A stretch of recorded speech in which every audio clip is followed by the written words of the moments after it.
થોડાક દિવસ માટે જ સંતાન તમારી પાસે આવ્યું હોય, એટલે તમને એમ હોય કે મારે 24 કલાક એને એકલી મજા જ કરાવીશ, ખવડાવી દેવું, પીવડાવી દેવું. મમ્મીને એમ હોય કે એને ઓલું નથી ખાધું તો આ ખવડાવી દઉં, એને આ નથી જોતું તો આપી દઉં. પપ્પાને એમ હોય કે હું આ ઓલા પૈસા વાપરવા આપી દઉં, ને અહીંયા લઈ જાઉં, ફલાણે લઈ જાઉં, આમ કરાવડાવું. અને અહીંયા શિક્ષક એક શિસ્ત આપી હોય, 7 વાગે ઉઠી જવાનું, આટલા વાગે પ્રાર્થના કરી લેવાની, આટલા વાગે જમી લેવાનું, મૂઠ મોજા આમ મૂકવાના.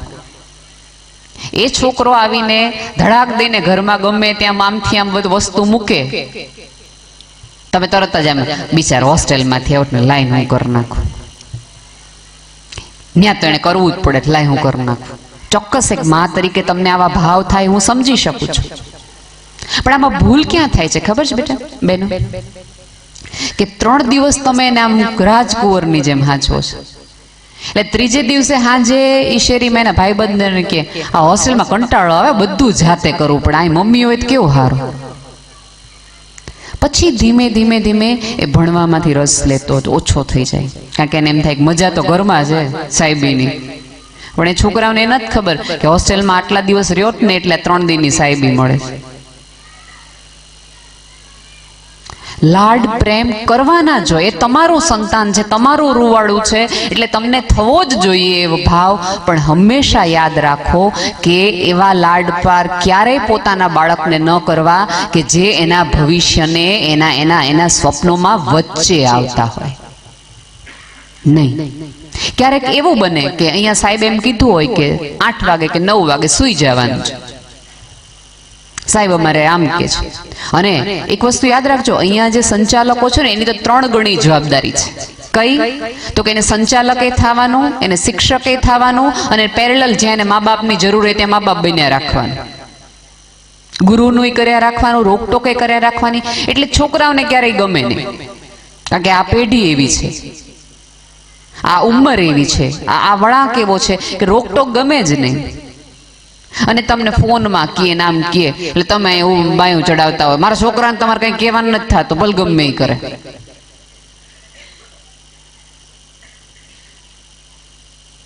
ઈ તો બિચારો ડાયો જ છે, ઈ આમ કહેતો હતો તમે ના પાડો ને આમ કરો છો, અને છોકરાઓને ફાવી જાય બસ આ કરવા જેવું છે,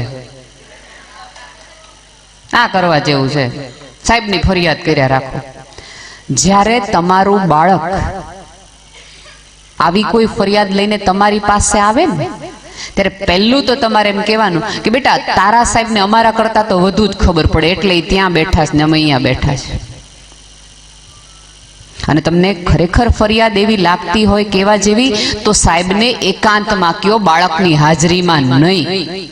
આપણે ભૂલ મા બાપ તરીકે એ કરીએ છીએ કે સાહેબની, સંસ્થાની, સંચાલકોની ફરિયાદ બાળકની સામે કરીએ છીએ.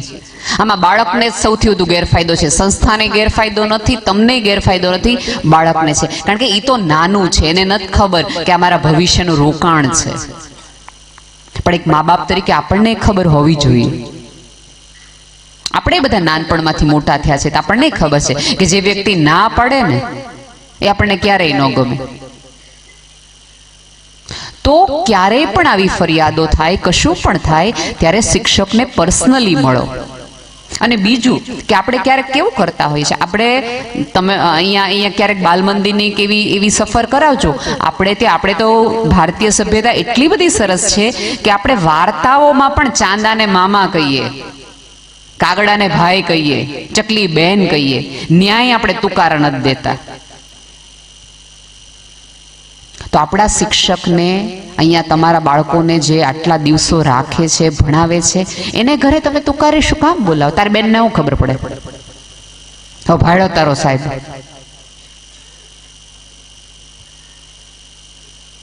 એક વસ્તુ યાદ રાખજો કે તમારા બાળકને તુકારા તરફ તમે લઈ જાઓ. તુકારા, હું એવું નથી કહેતી કે માનાર્થેમાં કઈ બહુ એવું ફર પડી જાય, પણ પડે, ચોક્કસ પડે.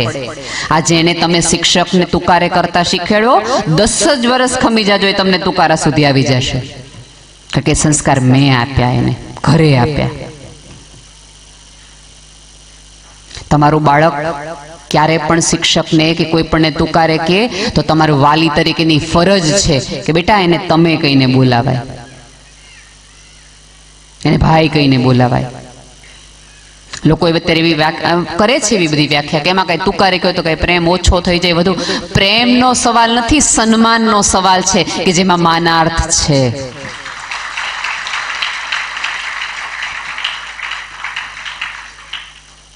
અને ક્યારેક એવું થાય કે ઈશ્વરની કરુણા તમારા ઉપર હોય તો આપણે આર્થિક રીતે સંપન્ન થયા હોઈએ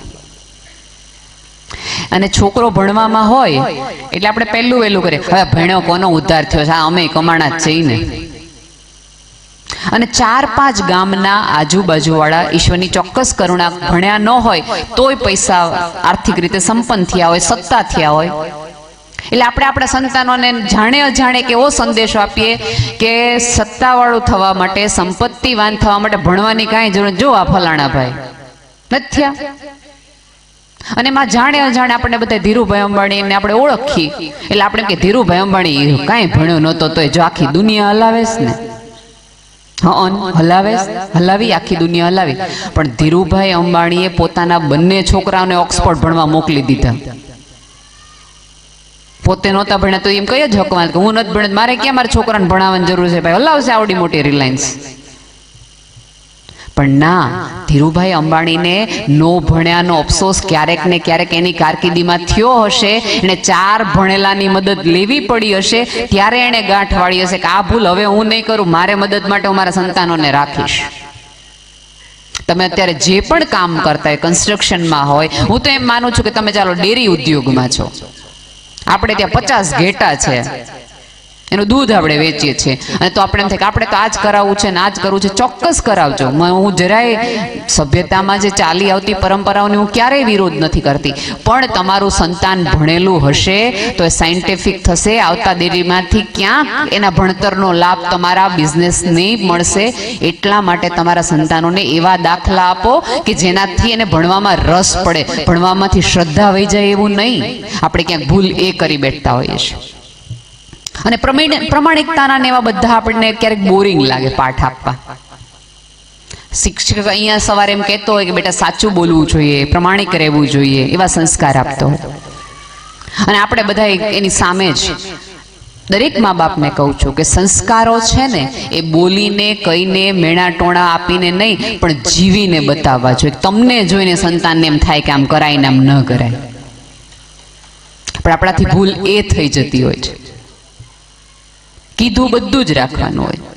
અહીંયા બેઠેલી બહેનોને મારે ખાસ એક વસ્તુ કહેવી છે કે આપણી સાસુવારે આપણને ન બનતું હોય એટલે આપણા સંતાનોને સાસુ માટે સતત બોલ્યા કરે, બા આવાસ, બા આવાસ, બા આવાસ.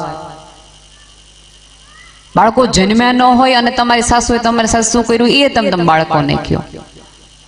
એટલે એનો ગેરફાયદો સૌથી વધુ શું મળે ખબર છે?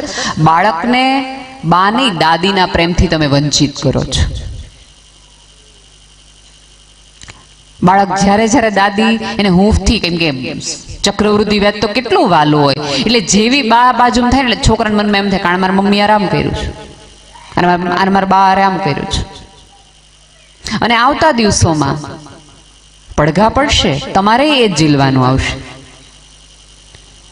એક વસ્તુ યાદ રાખો, પરિવાર છે ને એ માતા પિતા ને સંતાનો નથી. માતા પિતા એટલે દાદા દાદી, કાકા કાકી, મામા મામી, માસા માસી, ફઈ ફુવા બધું જ છે.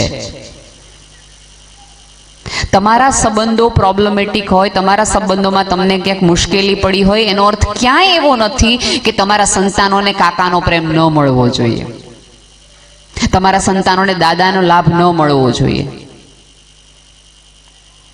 તમારે ગમે એવી ગેરસમજણો એ સંબંધોમાં હોય, પણ એક વાલી તરીકે તમારે એટલી સભાન તો રહેવું જ જોઈએ કે તમે તમારા બાળકને એટલી સલાહો કે એવી સૂચનાઓ આપો કે આ જગતના બધા સંબંધો છે જે આપણે સાચવવાના છે.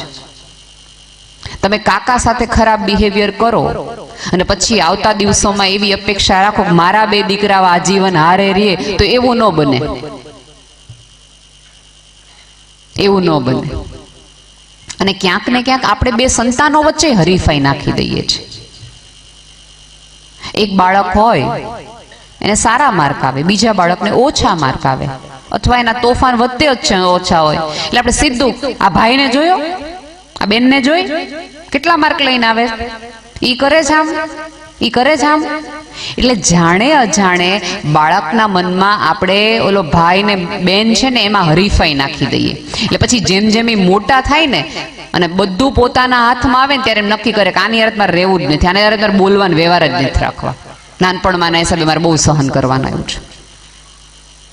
નહીં, 2 સંતાનો 4 સંતાનો 3 સંતાનો તમને જે હોય એના એકબીજા વચ્ચે પ્રેમ ઉપજે, એકબીજા વચ્ચે સ્નેહ ઉપજે એવું કરો, એના વચ્ચે હરીફાઈ આવે એવું નહીં. તમારે પણ તમારા કુટુંબના કેટલા બધા વ્યક્તિઓ તકલીફ થતી હોય, એ બધી તકલીફ તમારા સંતાનોને કયો નહીં. અમુક વસ્તુ છે એ માત્ર પતિ પત્ની સુધી રાખો. અને બીજું સૌથી મહત્વનું જે મને હંમેશા કહેવું ગમે એ, અહીંયા બેઠેલા તમામ ભાઈઓને 2 હાથ જોડીને નમ્ર વિનંતી છે કે જ્યારે જ્યારે તમારી પત્ની માટે તમને કોઈ પણ અણગમો ગમો કે કાંઈ પણ થાય, એ તમારો વ્યક્તિગત પ્રશ્ન છે. બાળકની હાજરીમાં માનું અપમાન કરવાનું બંધ કરો પ્લીઝ. કારણ કે જ્યારે તમે એક સ્ત્રીનું અપમાન બાળકની હાજરીમાં કરો છો ત્યારે એક બાળક એવું માની બેઠે છે કે દરેક પુરુષને અધિકાર છે દરેક સ્ત્રીનું અપમાન કરવાનું. હું માનું છું કે તમારા બધાનો મૌન છે એ વિચારમાં હશે. તાર મમ્મીને હું ખબર પડે ને તાર બા તાવાને, તમે જે પણ બોલો છો ને એ આ બાળક ઝીલે છે, આ બાળક ઝીલે છે. અને આવતા દિવસોમાં એટલી જ રાહ જોવે છે કે હું જુવાન થાવ અને તમે વૃદ્ધ થાવ. અને પછી આપણે એમ કહીએ કે અત્યારની પેઢી તો કાંઈ કરતી જ નથી. પણ અત્યારની પેઢીને આપણે જ તૈયાર કરી એવું આપણે ક્યારેય કહેતા નથી. અને બહેનોને મારે કહેવાનું કે પપ્પાનો છે ને ઉપયોગ ન કરો. કઈ રીતે? તો કે કાંઈ પણ તોફાન કરે આવવા દે તાર પપ્પાને, હમણાં એક દેહન તઈ તને ખબર પડશે. અને હજી તો પપ્પા થાક્યા પાક્યા ઘરે આવે નથી આવ્યા ને મૂક્યું નથી ને આને પેલા તમે લઈ લ્યો તો.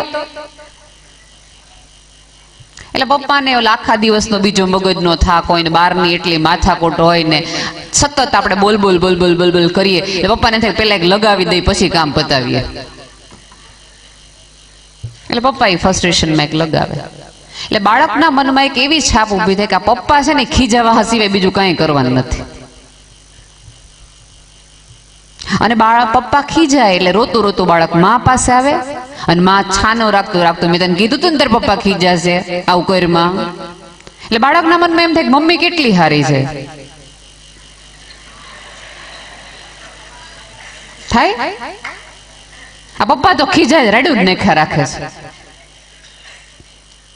અને પછી તમે વૃદ્ધ થાવ, તમારા સંતાન મોટું થઈ જાય, એના ઘરે સંતાન થઈ જાય, તમારા બાળકને તમે એમ કહો કે બેટા આમ ન કર. હવે તમને તો નાનપણથી રેડું નાખવાની ટેવ છે મૂંગારીઓને. તમે જુઓ છેડો ક્યાં જઈને અટકે છે. એટલે મમ્મીઓને મારે વિનંતી છે કે પપ્પાને થોડોક વાલ કરવાનો અવસર આપો, માત્ર ખીજાવા હાટો એને રાખો નહીં. આ તો ઓલું રમકડું ચાવી ચડાવો એટલે માળવા મળે ધડ ધડ ધડ ધડ ધડ ધડ એમ હોય હે. માતા પિતા બંનેથી સંતાનને મોટું કરવાનું છે. એક જણ ખીજાવા માટે રાખીને, એક જણ વાલ કરવા માટે રાખી, એક જણ બગાડવા માટે રાખીને, એક વ્યક્તિ સુધારવા માટે રાખી. એમ ન હોય, એમ ન હોય. ચોક્કસ તમે તમારા સંતાનોને તમે શીખવો આ કરાય આ ન કરાય, અહીંયા જવાય આ ન જવાય, અહીંયા ખવાય આ ન ખવાય, આ પીવાય આ ન પીવાય, એ બધું શીખવો. પણ એ બધું શીખવતા પહેલા તમારે એવું જીવવું પડશે. આપણા હાથમાં વિમલ હોય ને બાળકને એમ કહો કે વ્યસન ન કરાય તો એવું ન થાય. આપણા ખીચામાંથી પેલી વિમલની કટકી ઈ જ લે. અને કેવું તો બહુ જ સહેલું છે કે અત્યારની પેઢી હાવ બગડી ગઈ છે, પણ કોઈ એવું માનવાને સ્વીકારવા તૈયાર નથી કે આ પેઢીને બગાડવા પાછળ હું જ એટલી જ જવાબદાર છું. કારણ કે બાળક જે પણ શીખે છે ને એ ઘરમાંથી શીખે છે. અને બીજી પ્રોબ્લેમ એ છે, હમણાં જ અમે અંદર વાત કરતા હતા કે પહેલા આપણે માત્ર ઘર હતો, મેં તમને વાડો કીધો એટલું હતું, પણ હવે આ પેઢી પાસે ઘરે છે, ઇન્ટરનેટે છે, વોટ્સઅપે છે, ફેસબુકે છે, ઇન્સ્ટાગ્રામે છે, ગૂગલે છે. તમને જે ડાયા ડમરા તમારા છોકરાઓ લાગે છે ને તમને એમ થાય છે કે કચ્છની બહાર વટ્યા નથી, એ અહીંયા બેઠા બેઠા ન્યુઝીલેન્ડની એક વ્યક્તિ યાર વાત કરે છે સ્ક્રીન પર. એટલે એનો વિસ્તાર છે ને એ બહુ જ જુદી તરફ છે. અત્યારે એ જે ઇન્ટરનેટ પર જોવે છે એ જગતે જાણે અજાણ્યાના સંસ્કાર માટે જવાબદાર છે. હું એવું નથી કહેતી કે બધી વસ્તુ બંધ કરાવી દે, એ શક્ય જ નથી. પણ હા, શું શક્ય છે કે તમારું બાળક એકાંતમાં હોય, એકલું હોય, તોય તમે એને એવા સંસ્કાર આપ્યા હોય કે ખરાબ કામ કરતા પહેલા એને એકવાર વિચાર આવવો જોઈએ. આપણે ત્યારે ભૂલ શું કરી ખબર છે? સૌથી મોટી આપણા પેઢીથી જે ભૂલ થઈ ગઈ એ કે આપણે આપણા બાળકોને એક શ્રદ્ધાનું ઠેકાણું ન આપી શક્યા. અંધશ્રદ્ધાના ઠેકાણા આપણે બધાએ આપણા બાળકોને આપ્યા કે 10 વખત આમ કરો ને આમ થશે. પણ આપણા બાળકને એવી શ્રદ્ધા આપણે ન રોપી શક્યા કે બેટા એક કામ 100 વખત કરીને તારા જેવું પાવરધું આમાં કોઈ ન હોય, એવી શ્રદ્ધા ન આપી શક્યા. એ આપવાની જરૂર હતી, એ કહેવાની જરૂર હતી. આપણા બાળકમાં એવી શ્રદ્ધા રોપો કે જગતમાં જ્યારે પણ થાકી હારી મૂંઝાઈને આવે તો એને સૌથી પહેલો વિચાર આવે ને મા બાપનો આવવો જોઈએ, ભાઈબંધનો નહીં. અત્યારે બાળક કાંઈ પણ ઉછીના પાછીના ક્યાંક મુશ્કેલીમાં આવે તો ભાઈબંધ પાસે મદદમાં જાય. આ થઈ ગયા છે દેવું, અહીંયા 50 રૂપિયા ઉછીના લેવાઈ ગયા છે, એટલે ભાઈબંધ 50 ની સામે 100 નું કરશે, 100 ની પાસે 30 નું કરશે, આગળ જશે. બાળક તમારી પાસે સમસ્યા લઈને એટલા માટે નહીં આવે કારણ કે બાળક હજી બોલે ને કે પપ્પા આવી ભૂલ થઈ જાય તો 4 લગાવી દીધી હોય આપણે. એટલે પછી બીજી વાર બાળક નક્કી કરે પપ્પાને કઈ કેવું નથી, અને મમ્મી કે આવા દે તાર પપ્પાનું, મને ખબર જ હતી તું આવું કરવાનું છે. એટલે બાળક પોતાની મૂંઝવણો, પોતાની ભૂલો મા બાપ સિવાય બધે જ કહે. અને ક્યારેક એવું બને કે બાળકના ખરાબ રસ્તાઓની ગામ આખાને ખબર હોય, મા બાપને જ ન હોય. આખા ગામને ખબર હોય કે કઈ કઈ જગ્યાએ જાય છે ને શું કરે છે, પણ મા બાપને ન ખબર હોય. એક વાર્તા મેં હંમેશા મા બાપને હંમેશા કીધી, કદાચ તમારા સુધી આવી હોય અને ન આવી હોય કદાચ તો હું તમને કહું. કચ્છ તો ધરતીકંપમાંથી ઊભો થયેલો પ્રદેશ છે. અત્યારે તમને ખબર છે યુક્રેન અને રશિયામાં યુદ્ધ ચાલે છે. 1983માં આવો જ ભયાનક ધરતીકંપ આર્મેનિયામાં આવ્યો હતો. એ વચ્ચેનો જે દેશ છે ત્યાં બહુ જ ભયાનક ધરતીકંપ આવ્યો હતો. હવે ધરતીકંપ આવ્યો એ પહેલાનો તમને એક સીન કહું, એક વાત કે એક પિતા હોય છે અને માતા મૃત્યુ પામી હોય છે. એટલે બાપ દીકરો બંને જ એક ઘરમાં રહેતા હોય છે. એ ઘરમાં એ પિતા સવારે બાળકને બ્રશ કરવા માટે ઉઠાડે, સરસ આમ 10-12 વર્ષનો છોકરો હશે. એટલે બ્રશ કરતો કરતો છોકરો પપ્પાને એમ કે પપ્પા મારે આજ સ્કૂલે ન જાઓ. એટલે પપ્પા એમ કે બેટા સ્કૂલે તો જવું પડે, જો રોજ સ્કૂલ ન પડે, આવા રોજ નવા બાના ના હોય, સ્કૂલે તો જવું પડે. એટલે છોકરો બ્રશ કરી લે, નાઈ લે, પછી યુનિફોર્મ પહેરતી વખતે પાછો છોકરો એમ કે પપ્પા આજે સ્કૂલ નહીં, આજે ન જાઓ. એટલે પપ્પા પાછું એમ કે અરે યાર હમણાં 5:30 થઈ જશે ને સ્કૂલમાંથી રજા પડી જશે ને મજા આવશે, આમાં જતા વાર કેટલી લાગે સ્કૂલે જવું. એટલે હું ને નાસ્તો કરતી વખતે પાછો છોકરો એમ કે પપ્પા સ્કૂલે ન જાઓ. એટલે પપ્પા પાછું એમ કે અરે આજ તો તારા બહુ ગમતા ઓલા મેડમ છે એ તને ભણાવવા આવવાના છે, આ તો ડ્રોઈંગનો પીરિયડ, ચિત્રનો પીરિયડ છે, તને બહુ મજા આવશે ભણવામાં, આજ તો તું જાત દે. છોકરો માની જાય છે.